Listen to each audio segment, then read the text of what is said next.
So, have you been dating some other girls that are on your race? If you say so, do you even want me to be your wife or something?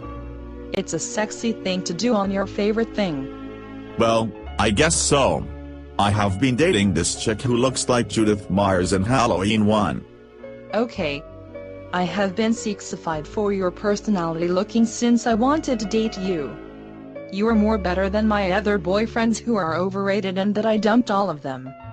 Do you ever feel like that somebody has seen a woman and a man who are on different skin colors is weird? That's rude. I wish you stopped talking about that, you stupid bastard. I'm so sorry. I have been having sex with white girls which I used condoms. Oh, thank God. I want you to get married with me and have sex with you 3 times. Seriously, when people have sex in their own bedrooms, it looks like that you wanted to have sex 10 times.